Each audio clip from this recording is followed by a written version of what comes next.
Um grande problema entre as pessoas que divergem sobre o pensamento cristão, entre católicos e protestantes, muito comum, é a questão da idolatria. Há uma discussão muito forte sobre como essas religiões elas tratam o texto bíblico, a interpretação bíblica sobre a idolatria.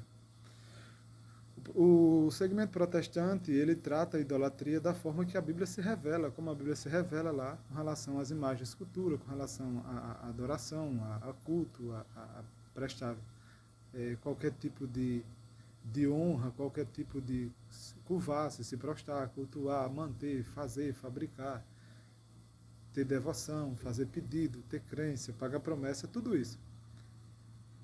A, a, a questão da procissão, a Bíblia fala que nada sabe aqueles que conduzem nas procissões, tal, condenam os ídolos de madeira, de bronze, de prata, tudo isso é condenável. Assim como a Sagrada Escritura se revela. O problema é que no meio católico, a doutrina católica, junto da tradição e do magistério, dão um significado semântico diferente daquilo que a Bíblia dá. Eles conseguem fazer uma leitura bíblica do texto, os mesmos textos que é usado pelos protestantes, e eles conseguem dar um significado do texto original. Eles dizem o que é que o texto se aplicava, a que tipo de idolatria que Deus estava condenando, e eles fazem isso de forma correta. Só que eles não dizem que a prática deles, que eles chamam de veneração, dulia, hiperdulia, pretedulia, é idolatria, porque eles só adoram a Deus. Só que dentro do pensamento católico, existe entre Deus e o homem Jesus Cristo. Entre o homem e Jesus, aí existem as imagens de escultura, existem os ídolos deles, os santos, aqueles que eles veneram, que eles fazem orações e preces e que intercedem pelos católicos.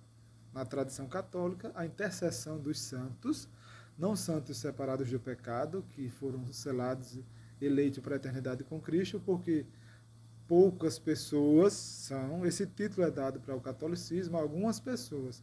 A maioria das pessoas morrem cheias de pecados e vão ter que purgar no inferno, no purgatório, esses pecados para depois ir para o céu. E a igreja que está no céu, como a igreja da terra, é quem faz as penitências para que esses pecados dos mortos que estão no purgatório sejam purgados. Aquele que morreu na vida com Deus, que não era santo, que não foi declarado santo pela igreja, não passa direto para o céu, passa pelo purgatório. Então vai ter um estágio de purificação.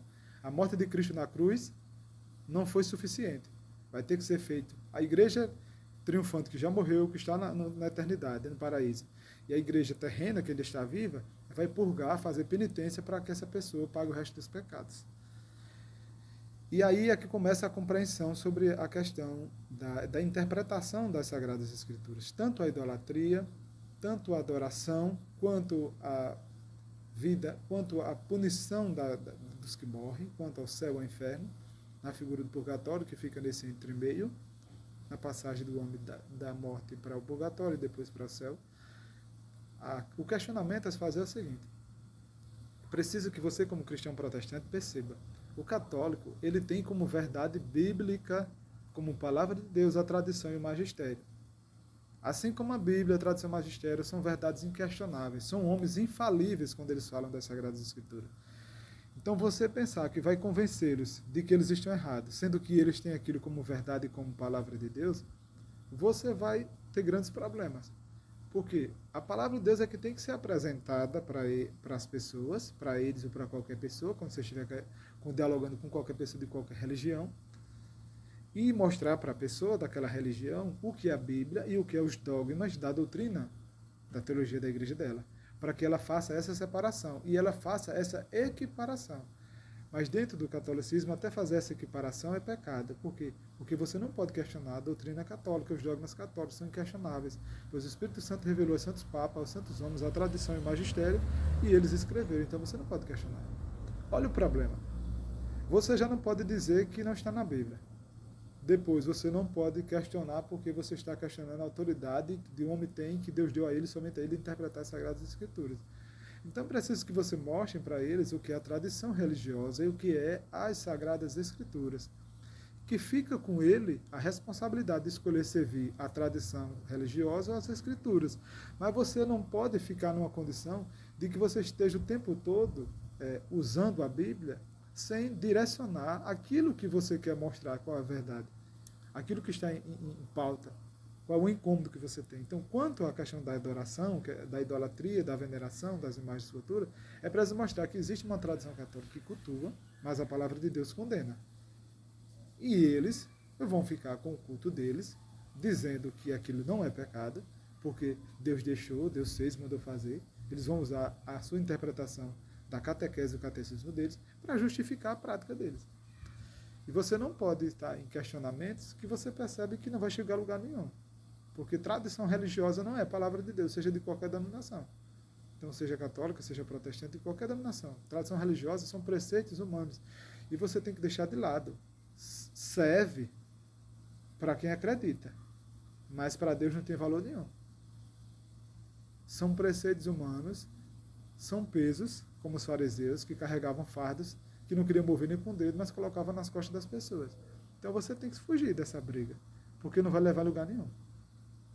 A tradição religiosa tem que ser denunciada e declarada como preceito humano, como produção intelectual humana, e não como obra divina, sagrada, inspirada por Deus.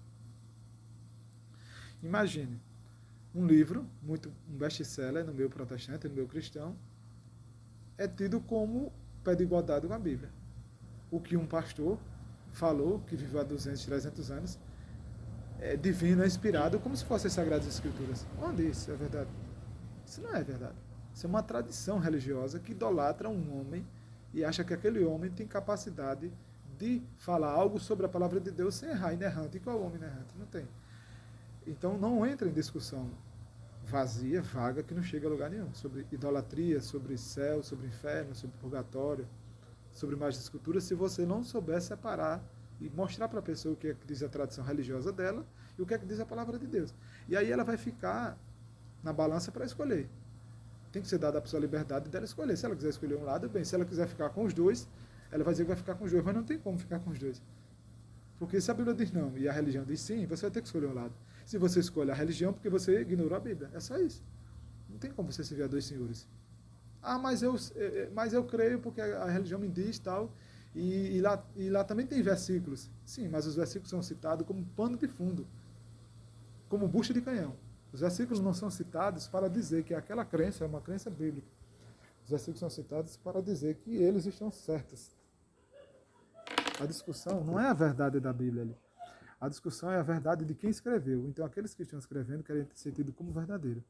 Essa discussão ela não chega a lugar nenhum. A discussão é improdutiva e você tem que acabar com ela e sair desse problema. Isso é uma armadilha do cão. Perca de tempo.